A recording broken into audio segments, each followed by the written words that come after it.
ഉറങ്ങിക്കിടന്ന 2 വയസ്സുകാരിയെ കിണറ്റിലെറിഞ്ഞു കൊന്ന മാതൃസഹോദരനെ കോടതിയിൽ ഹാജരാക്കും വെള്ളിയാഴ്ച. നടപടിക്രമങ്ങൾ പൂർത്തിയാക്കി ഉച്ചയോടെ നെയ്യാറ്റിൻകര മജിസ്ട്രേറ്റ് കോടതിയിലാണ് ഹാജരാക്കുക. പ്രതിയെ പോലീസ് കസ്റ്റഡിയിൽ ആവശ്യപ്പെടും. കുഞ്ഞിന്റെ മാതാപിതാക്കളെ അന്വേഷണ സംഘം വീണ്ടും ചോദ്യം ചെയ്യും. കോട്ടുകാൽക്കോണം വാറുവിളാകത്ത് വീട്ടിൽ വാടകയ്ക്ക് താമസിക്കുന്ന ശ്രീതു ശ്രീജിത്ത് ദമ്പതികളുടെ മകൾ ദേവേന്ദുവാണ് കൊല്ലപ്പെട്ടത്. ശ്രീതുവിന്റെ അനുജൻ ഹരികുമാറാണ് കുഞ്ഞിനെ കൊലപ്പെടുത്തിയത്. ഹരികുമാറിന് പല സ്ത്രീകളുമായി ബന്ധമുണ്ടായിരുന്നുവെന്നാണ് റിപ്പോർട്ടുകൾ. ശ്രീതുവുമായി വഴിവിട്ട ബന്ധത്തിന് ഇയാൾ ശ്രമിച്ചിരുന്നുവെന്നാണ് സൂചന. ഇത് നടക്കാത്തതിലുള്ള വൈരാഗ്യമാണ് കൊലപാതകത്തിലേക്ക് നയിച്ചതെന്നാണ് വിവരം. ഹരികുമാറിന്റെയും ശ്രീതുവിന്റെയും പെരുമാറ്റവും മൊഴികളിലെ വൈരുദ്ധ്യവും തിരിച്ചറിഞ്ഞ പോലീസ് ഇരുവരുടെയും വാട്സ്ആപ്പ് ചാറ്റുകൾ പരിശോധിച്ചതാണ് കേസിൽ വഴിത്തിരിവായത്. കൊലപാതകത്തെക്കുറിച്ച് ശ്രീതുവിന് അറിവില്ലെന്നാണ് പോലീസിന്റെ നിഗമനം. കൃത്യം സഹോദരി ഭർത്താവിന്റെ തലയിൽ കെട്ടിവെക്കാനും പ്രതി ശ്രമിച്ചു. കൊലക്കേസിൽ പിടിക്കപ്പെട്ടാൽ മാനസിക പ്രശ്നമുണ്ടെന്ന് വരുത്തിത്തീർക്കാൻ ഹരികുമാർ നടത്തിയ ശ്രമങ്ങൾ പോലീസ് പൊളിച്ചു. ഹരികുമാർ മുമ്പും പല കേസുകളിൽ ഉൾപ്പെട്ടിട്ടുണ്ട്. അതിനുശേഷം സഹോദരിയെ നിയമവിരുദ്ധമായ പല കാര്യങ്ങൾക്കും ഇയാൾ പ്രേരിപ്പിച്ചിട്ടുണ്ട് എന്നാണ് വിവരം. ശ്രീതുവിനെ പൂജപ്പുര മഹിളാമന്ദിരത്തിലേക്കാണ് മാറ്റിയിരിക്കുന്നത്. കുടുംബത്തിന് ചില അന്ധവിശ്വാസങ്ങൾ ഉണ്ടായിരുന്നതായും റിപ്പോർട്ടുകളുണ്ട്.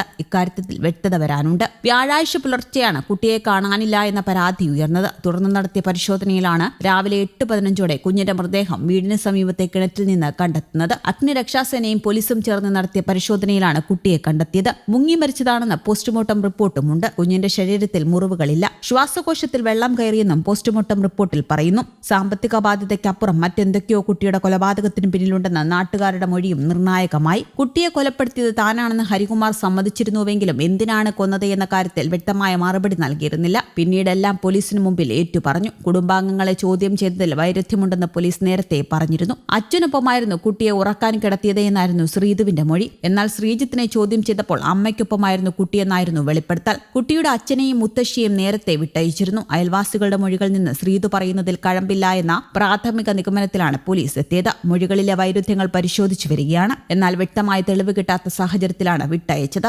അന്വേഷണം പുരോഗമിക്കുകയാണെന്ന് ഡിവൈഎസ്പി പറഞ്ഞു. ചോദ്യം ചെയ്യലിൽ കുട്ടിയെ കൊലപ്പെടുത്തിയത് ഹരികുമാറാണെന്ന നിഗമനത്തിലെത്തുമ്പോഴും കൃത്യത്തിലേക്ക് നയിച്ച കാരണം പോലീസ് കൃത്യമായി ഉറപ്പിച്ചിട്ടില്ല.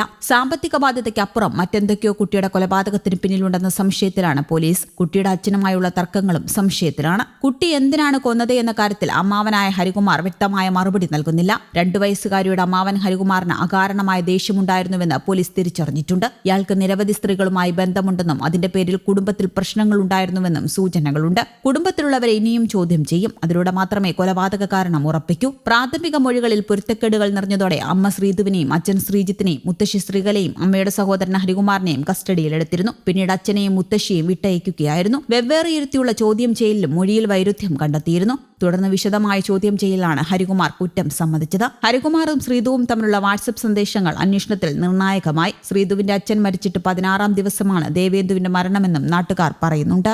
News desk Kerala Kaumudi.